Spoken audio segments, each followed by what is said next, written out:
Hey there, YouTubers. Getting ready to take another trip. The beauty of this, I guess it suits me well because everything doesn't always go exactly as planned. And I was going to leave today, but that didn't work out. So what I'm doing is getting ahead of myself for tomorrow so that I am actually ready to get on the road and go tomorrow. I didn't want to rush and leave late and make the trip just about the drive. I wanted to make it about the journey because I used to be somebody that was all about the trip, all about getting there as fast as I can. You know, I'd go on a trip and come back and brag to everybody on how quick a time I got. You know, if you ever live somewhere and people often go to the same destination, it becomes like a competition to see who can get there the fastest. And I did that for years. And this changing to the RV lifestyle isn't just meaning you're living in a tin can. For me, it's meant a change in how I view things. You know, seriously. I never used to consider, let me take a back road that's scenic. I always wanted to, but I had this thing inside me that said I had to get on the interstate and I had to run 100 miles an hour the whole way there. And so I could come back and brag on I made it that fast and I only paid this much in tickets. I used to get a lot of tickets. But this change to the RV, it's more than just sleeping in the back of a van to me. It's really a change on an outlook on life, on an outlook on how to view what's supposed to be important in life.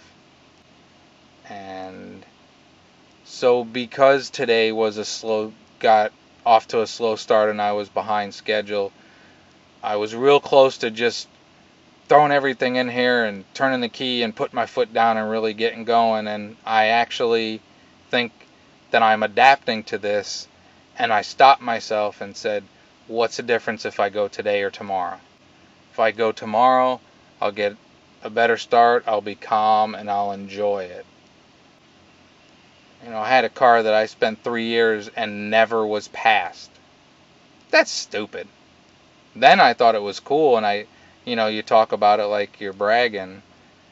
But now I look back on it and that's just ignorant. And to me, I don't like trying to zoom somewhere and get into your destination just before it gets dark, rushing to try to eat something. You know, I want to enjoy the trip. So because some things came up and I wasn't ready, I instituted to me what is my most important lesson when you're RVing is just to be flexible, just relax, you know. There's no sense in getting all wound up about stuff. But what I'm going to try to start doing on this trip, I'm going to do a couple things. One is I'm going to do my budget. I really am going to track all my spending and everything I can do to try to know where my money's going.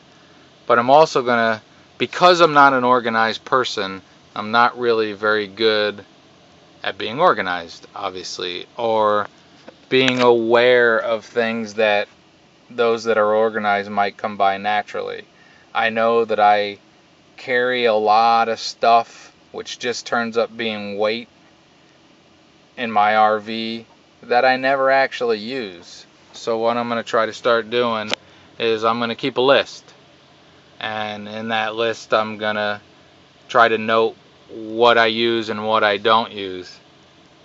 And see if that helps me at all, because sometimes, you know, when you're in a really small space, you worry about space and you worry about what will fit and won't fit. And